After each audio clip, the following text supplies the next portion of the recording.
کتنا نازک معاملہ ہے، کتنا نازک مسئلہ ہے میرے اور آپ کے لیے یہ کہ ہمارے ہی کسی ملازم نے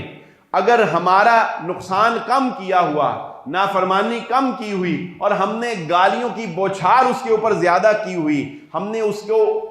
زد و غوب زیادہ کیا ہوا، یہ چیز اگر بیلنس نہ ہو سکی تو قیامت والے دن ہم کیسے حساب دے سکیں گے؟ اور میرا خیال ہے کہ ہم بیلنس کر ہی نہیں سکتے۔ بیلنس کیسے کر سکتے ہیں؟ ہم کیسے یہ فیصلہ کر سکتے ہیں کہ اس نے کتنا جرم کیا اور اس کو کتنی سزا دینی ہے؟ خیر ان کے تو ایمان ہی بڑے اعلیٰ تھے، وہ تو لیول ہی کچھ اور تھا۔ اس صحابی نے جب یہ دیکھا کہ یہ تو میں پھنس گیا ہوں، یہ تو بات حل ہونے والی ہے ہی نہیں،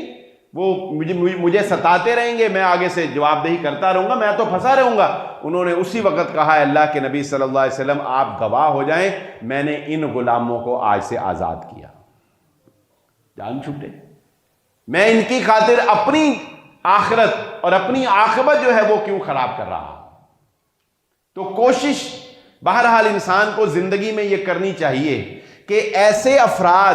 جو خام خواہ آپ کو گناہ کرواتے ہیں، خام خواہ آپ ان کی وجہ سے گناہ کرتے ہیں، خام خواہ آپ کو غصہ دلاتے ہیں، بعض ہوتے ہیں ایسے لوگ،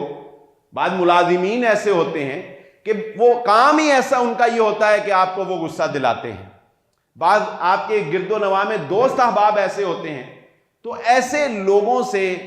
انسان کو دوری اختیار کرنی چاہیے، ایسے لوگوں سے انسان کو بچنا چاہیے کہ جو بلا وجہ کے آپ کو گناہگار کر رہے ہوتے ہیں اور آپ ان کی وجہ سے غلط کاریوں کا جو ہے وہ مرتکب ہو رہے ہوتے ہیں۔